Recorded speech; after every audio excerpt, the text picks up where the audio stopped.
Assalamualaikum warahmatullahi wabarakatuh. Apa kabar semua? Semoga semua dalam kondisi yang baik dan sehat ya. Baiklah, perkenalkan, saya Dr. Hafni Zuhranur, dokter spesialis bedah anak dari bagian bedah PSPD FKIK UMY. Saat ini kita akan belajar materi tentang bedah minor 1, di mana kita akan belajar tentang teknik menjahit luka yang memang butuh penjahitan. Baiklah adik-adik, sebelum kita mulai, saya akan jelaskan sedikit tentang luka dan teknik menjahit luka. Luka terjadi karena adanya diskontinuitas dari jaringan. Seperti yang dapat adik-adik lihat di gambar, luka tersebut terjadi di lapisan epidermis dan dermis. Apabila tidak dijahit, maka luka tersebut akan menjadi akses masuknya kuman dan dapat menyebabkan infeksi serta memperlama proses penyembuhan. Oleh karena itu, luka harus dijahit. Prinsip menjahit luka adalah mendekatkan atau mempertemukan lapisan kulit yang sama. Epidermis dengan epidermis dan dermis dengan dermis. Hal ini penting agar proses penyembuhan cepat dan menghasilkan hasil akhir kosmetik yang baik. Oke, kita sekarang akan mempersiapkan alat dan bahannya ya. Yang pertama, kita akan mempersiapkan yang steril terlebih dahulu. Yang pertama yaitu kita siapkan bengkok. Bengkok itu gunanya untuk nanti membuang kasa yang sudah tidak digunakan. Lalu di sini kita ada 3 kom. Ini nanti diisi yang pertama dengan alkohol, yang kedua dengan NaCl 0,9%. Lalu kom yang terakhir dengan betadine. Lalu kita sediakan juga kasa steril. Lalu berikutnya yaitu ada spet, yaitu nanti diisi dengan lidokain untuk proses bius lokalnya. Setelah itu kita siapkan jarum untuk penjahitan.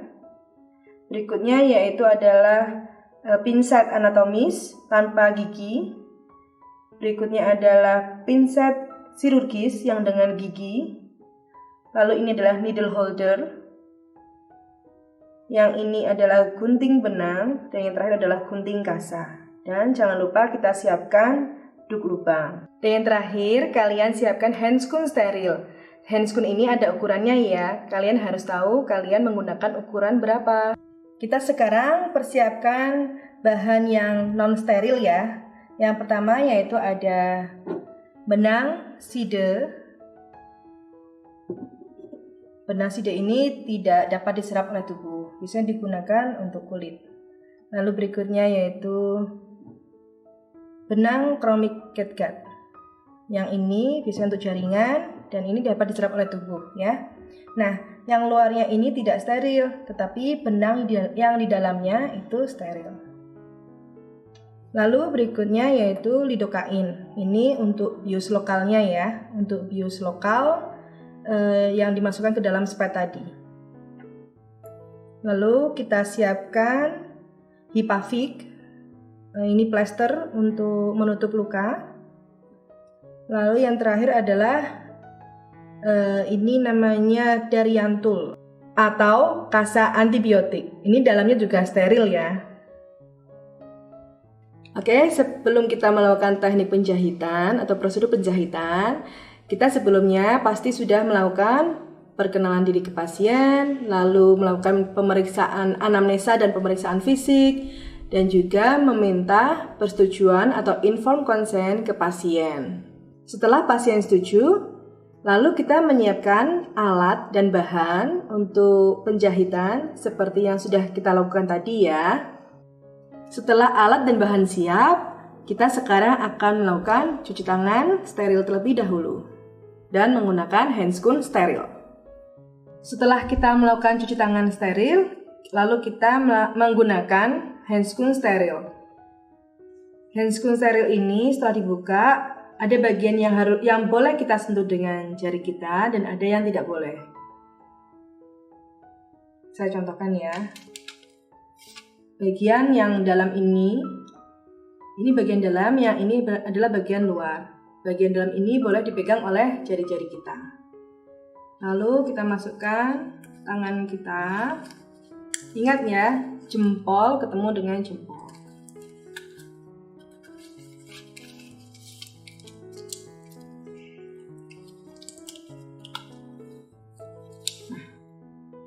Lalu untuk yang sebelah kiri, kita masukkan di antaranya, karena ini kan handsconya dilipat ya. Kita masukkan tangan kita di antara lipatan ini, dan kita masukkan tangan kiri. Ingat, jempol ketemu jempol.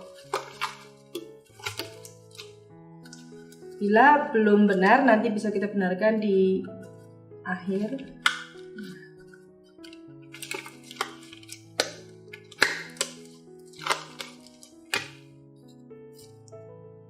Untuk berikutnya kita melakukan teknik antiseptik ya. Kita gunakan betadine. Ingat, mulai dari tengah menuju keluar.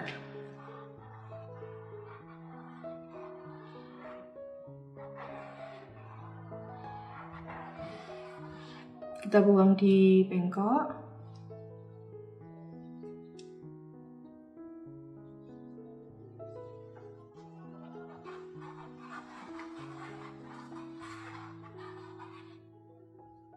Kita ulangi sampai 3 kali. Berikutnya kita akan pasangkan duk steril. Ingat ya, area yang akan kita jahit itu berada di lubangnya. Berikutnya kita berikan suntikan bius lokal.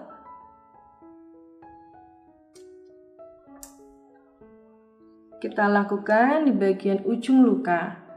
Apabila jarum ini pendek dan atau lukanya yang terlalu panjang, maka bius dilakukan di kedua ujung luka.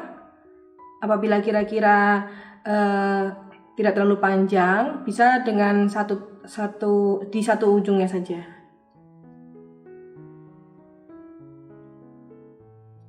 Kita masukkan, kita miringkan ke sisi luka. Lalu kita aspirasi. Dan kita masukkan obat biusnya pelan-pelan sambil jarum ditarik keluar.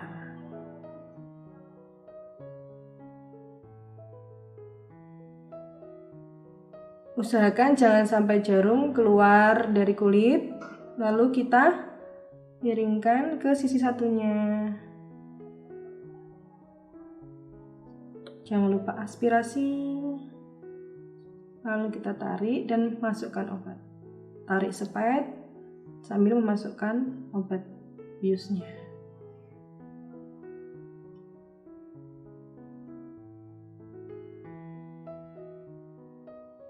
Oke.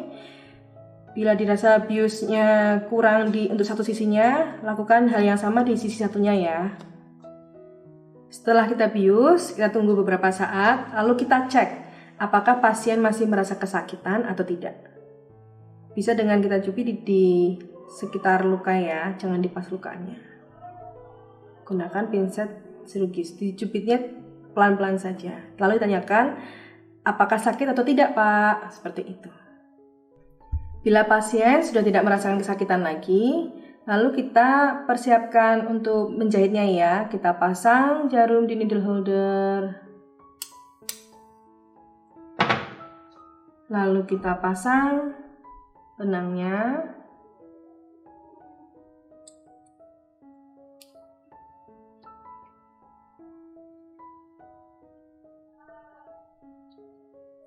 Setelah benang terpasang, yang harus kita perhatikan adalah cara memegang pinset dan needle holder.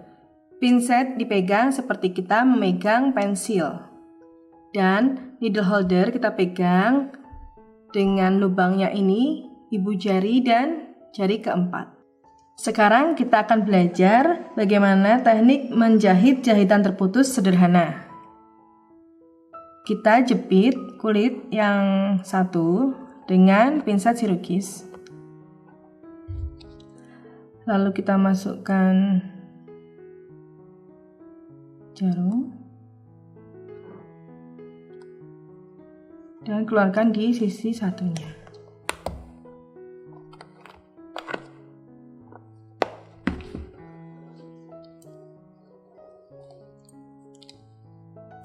Sisakan 3-4 cm. Lalu kita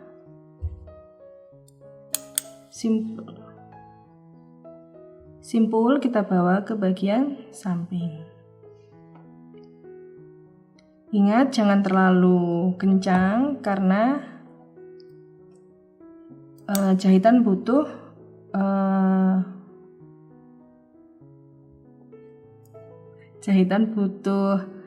ini proses untuk penyembuhan. Kalau terlalu ketat malah mempersulit penyembuhan.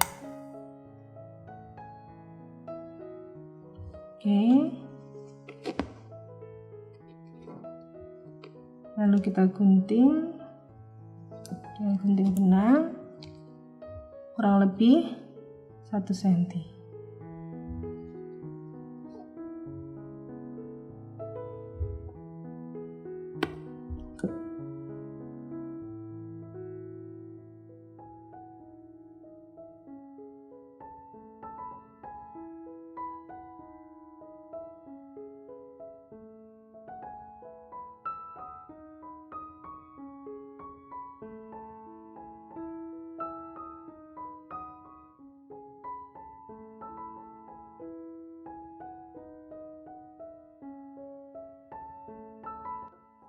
Jahitan simple sederhana terputus ini sudah selesai, dan yang harus diperhatikan adalah jarak antar jahitan ini kurang lebih 1 cm dan kedalamannya juga sama.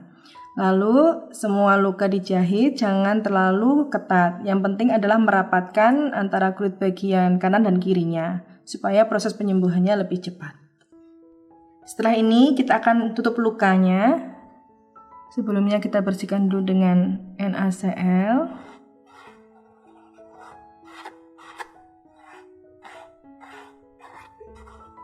Sama ya, dari tengah ke luar.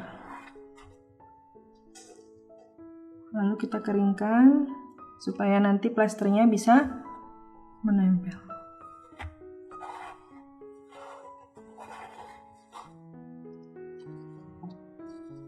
Setelah itu kita pasang dengan kasa yang ada antibiotiknya.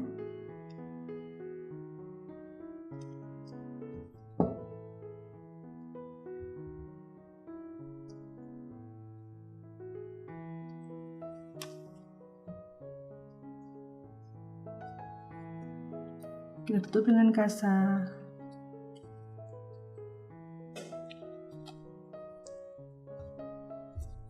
Lalu kita buka dulunya.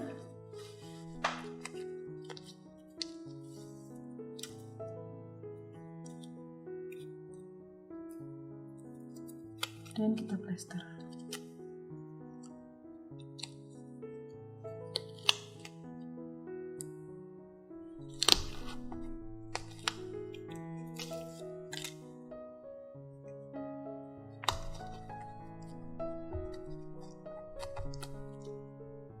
Baik adik-adik, proses untuk penjahitan tadi sudah selesai ya. Sekarang kita akan belajar bagaimana teknik untuk melepas jahitannya. Nah, untuk melepas jahitan itu kalau di kulit biasanya kurang lebih 1 minggu. Kalau sudah kering betul lukanya, tidak ada luka yang basah atau bernanah, itu boleh dilepas jahitannya. Bila lukanya di kepala itu lebih cepat daripada 1 minggu, bisa 5 hari kurang lebihnya. Lalu apabila lukanya panjang, kita bisa mengangkat jahitannya itu selang-seling. Istilah selang-seling itu satu dilepas, satunya tidak. Satunya dilepas, satunya tidak, seperti itu. Tapi bila lukanya itu tidak terlalu panjang dan sudah kering betul, maka jahitan bisa dilepas semuanya. Sekarang kita coba untuk teknik melepas jahitan. Kita buka dulu perbannya.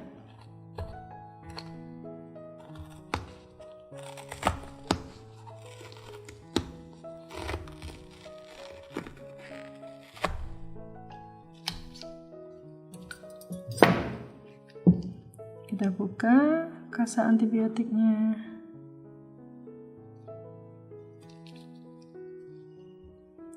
Yang kita butuhkan alatnya adalah pinset chirurgis dan gunting benang. Cara memegangnya seperti tadi ya. Lalu kita jepit pas di simpulnya, dan yang kita gunting adalah bagian dalam simpul. Lalu kita tarik.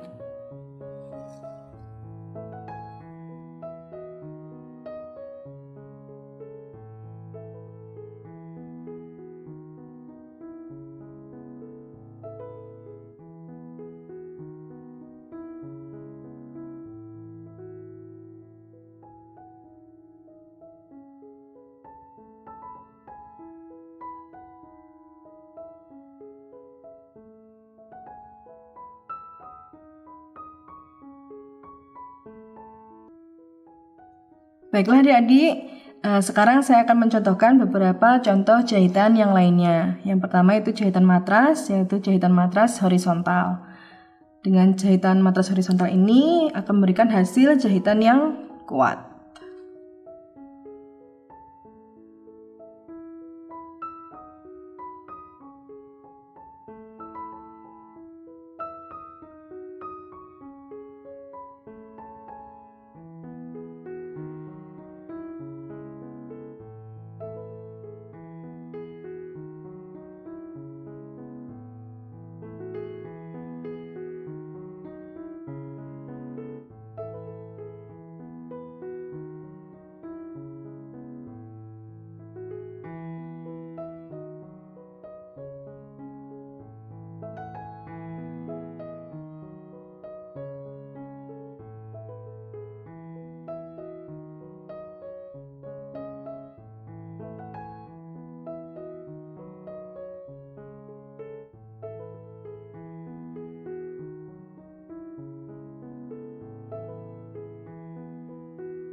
Teknik jahit berikutnya yaitu jahitan matras vertikal.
Oke, ini jahitan matras vertikal ya. Sekarang kalian sudah tahu bedanya antara jahitan matras horizontal dan vertikal.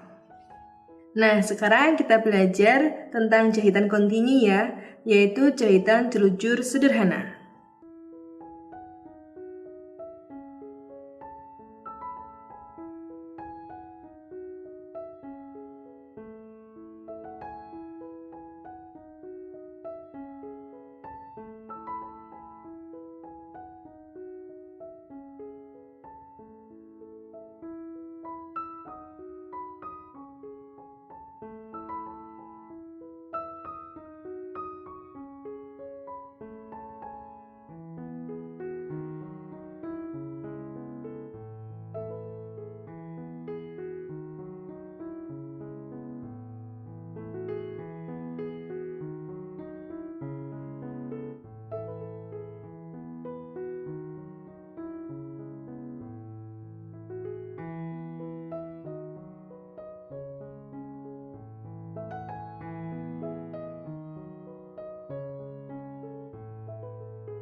Ini adalah jahitan jelujur sederhana. Baiklah adik-adik, tadi kita sudah belajar ya tentang bagaimana teknik menjahit untuk luka yang memang butuh penjahitan. Semoga bermanfaat. Apabila ada kekurangan mohon maaf. Terima kasih atas perhatiannya. Wassalamualaikum warahmatullahi wabarakatuh.